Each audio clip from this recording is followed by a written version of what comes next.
Naamsa's SA Auto Week is the largest trade show of its kind in South Africa. This year, Cars.co.za was the official media partner of the event, and we set up this rather stylish podcast studio. Our very own Ciro De Siena and guest journalist from CNBC Africa, Fifi Peters, played hosts and over 3 days interviewed all the key figures in South Africa's motoring industry.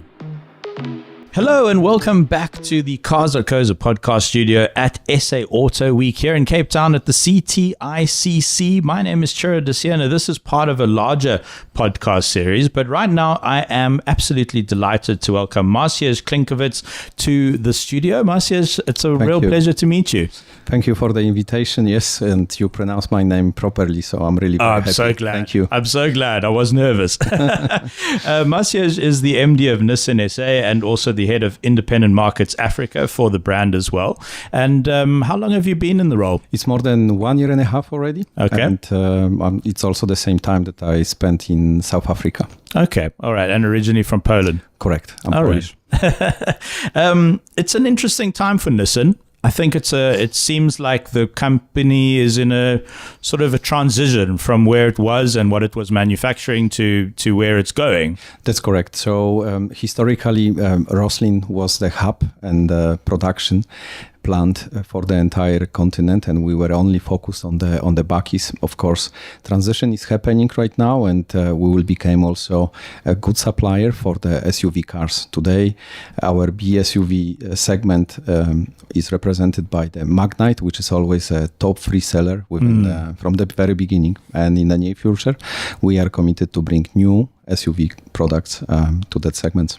So will you be relying on the Renault, Nissan, Mitsubishi alliance to source new products for our market?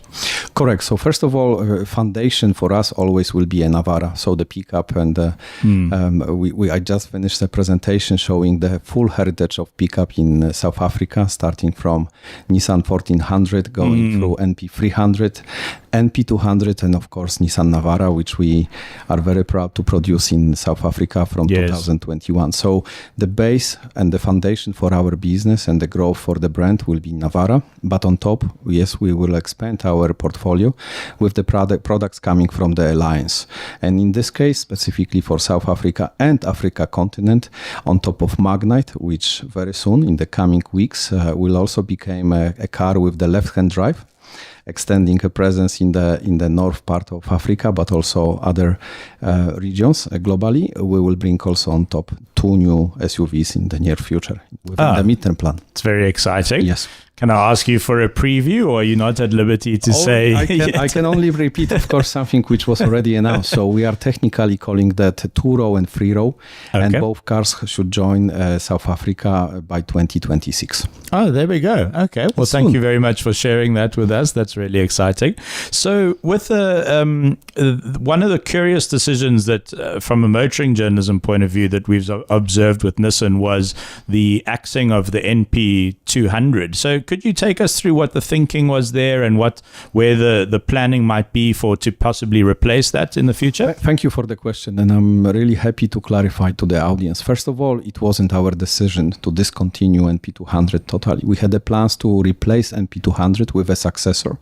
Unfortunately, due to the geopolitical situation in Russia and in fact the crisis which we have between Ukraine and Russia, we had to cancel project which was a replacement for NP200. Oh, wow. That was Renault and Nissan. We had to withdraw from operations in Russia, and I was very close to that place in Europe, and I was not expecting that the geopolitical situation that will affect South Africa directly. So the successor supposed to be built there in Russia with the platform from Renault, and now we had to withdraw from that plan. So right now we are of course working on the replacement, but the process is starting from the scratch. So I cannot say that it was a business decision. We had a plan which we unfortunately had to drop. Wow, that's really fascinating, eh? And it just shows you how a European geopolitical situation can have that knock-on effect. Many situations are right now happening globally like that. You see also a crisis on the Red Sea, which is affecting automotive industry dramatically. So many components were going through the Suez channels that nobody was expecting that. Us personally as a brand, we are also struggling. Having a production and a plant in Egypt, we are really right now very impacted by that closure of Red Sea. And in fact, we need to send cars around Africa, which takes much more time and is much more expensive. So that type of effects on the global economy are also, of course, available for the automotive industry. Wow, so quite a few things to deal with on your plate at the moment. Keeps you busy. Yes. And talking about Africa, are there regions in West, East, or North Africa which are going to be increasingly important for Nissan South Africa? That's correct. So as one of our strategy to improve volume and grow the volume of Navara is to find a new destination. And we are in the process of that. We are very proud. We were very proud last year to announce start of operation in Libya. We are just before official announcement of opening new destination in Algeria, waiting for the official license there, because that's a country which is driven by the government license eligibility. And also we have introduced Navara to Egypt market, finishing our Daring Africa project last month. So new destinations, definitely it's a big opportunity for us. We are trying to grab it as quickly as possible and maximize that opportunity. So, for instance, in a market like Algeria, would those vehicles come from Roslyn, from here? Correct.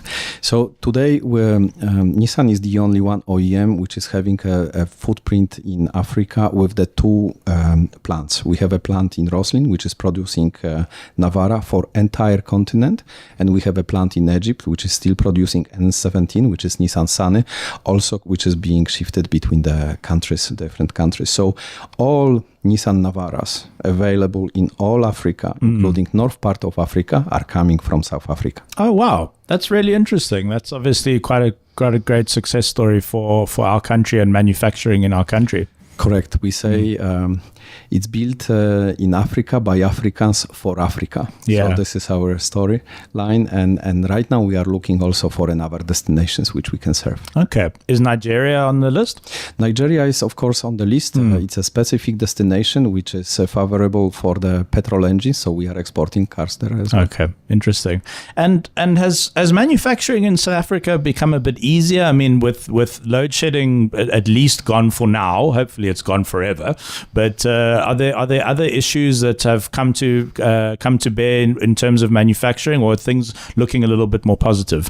We are looking always positively for the future. But of course, the days which are right now around us, it's not brilliant situation. When we look at the domestic market economy, we are expecting to grow, but it's happening quite slowly. But outlook is very positive. Load shedding was a problem. Fortunately, we could find a solution for it. So we were not affected so much with that, but there are plenty of other elements which are very important. Logistics, I mean, getting cars to ports is a challenge.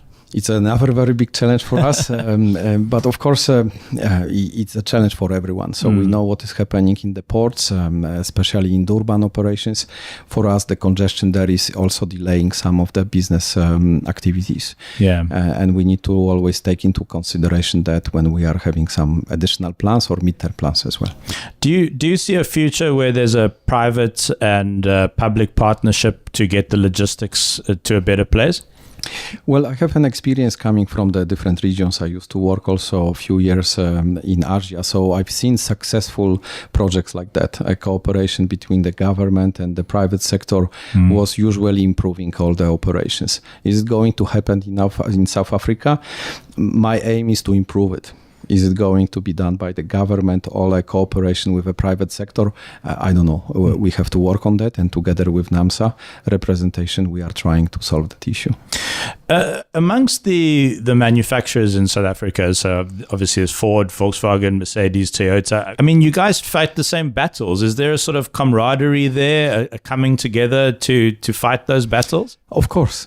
We are working in the same industry. We are a competition within the certain segments, and we are competing on everyday business to make sure that more and more customers can enjoy our products. But in the same time, we are getting and grouping together. Whenever we talk to the government, whenever we talk to the ministry, of course, we are being represented as a Naamsa, which is available here. And even tomorrow, we'll have a touch point together as the OEMs, which are producing cars in South Africa with the ministry. Okay.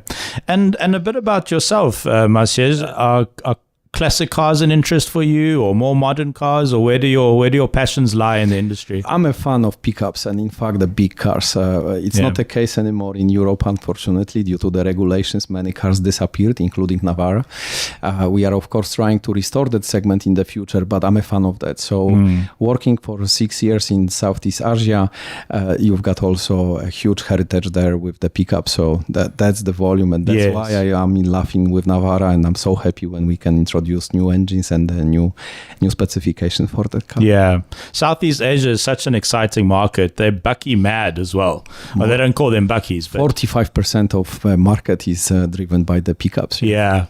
With regards to Europe, I mean, would some sort of electrification, mild hybrid or PHEV, would that help get those cars back into Europe?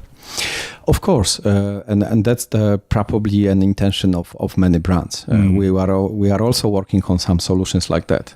So there is a demand in almost everywhere for cars like pickups. It's just that some regulations in specific countries are disqualifying the current technology. Yeah. Hence, our proposal in the future to make sure that we can bring back that models as well into Europe. So Nissan's working on electrifying Navara. You see the news. Everyone is working on the electrification for the future. Is it going to be a hybrid solution or straight going to full EV? It depends on the brands. We have also our proposals, and it's coming. Yeah, it's really interesting to see what's happening in that space. And I wonder if the average South African bucky buyer is interested or will be interested in electrified buckies. I wonder how that's going to work. I think it's going to be quite easy to convince customers about the advantages which that solution will bring, especially when the load shedding issue will disappear, when the price of electricity will become stable. It's perfect solution. If you need to drive 20, 50 kilometers, definitely a EV solution or the hybrid solution will be much better. And still, if you need more power, or if you need, for example, longer ride, you will be equipped with the normal ICE car. So I think we will not go within that segment straight to the EV solution. Sometimes it's happening with the passenger cars, but there will be a step moving forward with the hybrid solution. Okay. And you have experience in multiple markets. What is your general feeling about the future of South African manufacturing and the retail side of the market? South Africa market, we can every month we can say it's growing, or it's going down, or it's growing again, and it's in my opinion it's quite stable. We can't say that we see a big decline. There is a high level of, it's a market which is driven by the customer sentiments. Whenever the customer sentiments are better, the TIV is improving as well. That's one. Second, I'm very positive. With the growth and the GDP growth, the accessibility for the cars will become better, and especially in terms of financing. Whenever we will improve availability of financing, immediately TIV will also benefit out of that. So I'm positive about South African markets, and also some other markets in Africa in general are growing very, very fast. So happy to see that. That's why also Nissan is present in the entire continent, and we are in fact producing for almost all countries right now from here. It's a fantastic story. It really is a positive news story. And I look forward to following the story as well. And I look forward to the new passenger cars which are coming by 2026. As you mentioned, there's a lot to be excited about at Nissan, I think.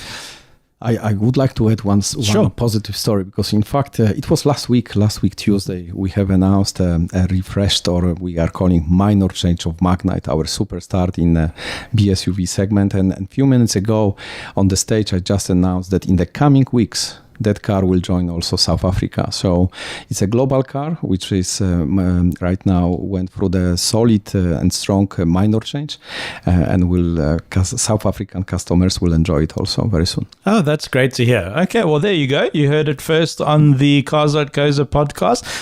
Maciej Klenkiewicz, MD of Nissan South Africa, it's been an absolute pleasure to have you here. Thank you for your time. Thank you very much for your time and invitation. Really nice to chat to you. And I wish everyone at Nissan all the best for the future, and as you transition and transform the company going forward.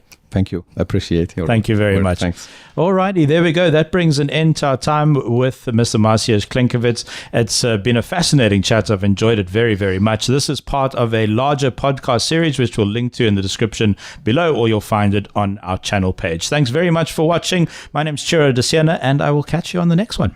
Think of a car, any car. Yes, Cars.co.za. Let's find what moves you.